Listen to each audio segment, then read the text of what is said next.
abatura bashabirwe n'abashere hamwe na cebaro mu Ruhinda North omushomo gukorera amajuta hamwe na sabuni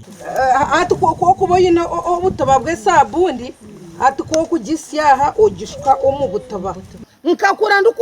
ndukogesa amapapa nko kunabanira bareba tukwesiga ebikwijo okinena okyesiga haza kandi omwana ari kutukura otarukoshatuka nakoranye n'umujinya nagira ngo ukunda ubone sente omwana wanje tarizayishomera ino mwera bakamushekera nko kubashekeri amahiga hatuga tugacuramo gacakoya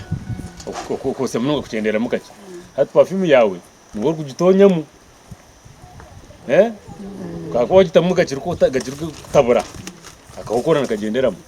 ekinda kirare nayo kuja mu mayikora group y'abantu batononinga mukaga mukagura kiritano ziriya mukateka mu shita gateka timukabasa kufuna rosi n'izuba ne ati umukaza gasha bamushije mu shita kwesiga abetabero mushomogu basimrogo baretire Dr. Rosebel Twinomjuni yona nisaba ngo ejeje myake kiriyo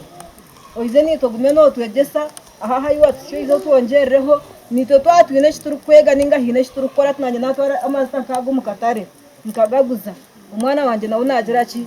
nasoma sima wen Rosebel ni Dr. Rosebel ni kusima mazuma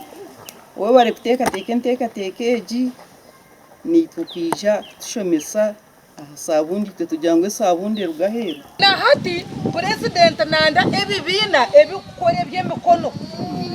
na urwo kubanza nizoba ryo kutongoza eby'emikono aba bashabirwa kutoma nkore bashomesiwe okwetandikira hemyogerukurwa mu entazi amakoraga gashakwa Ben Muhozi.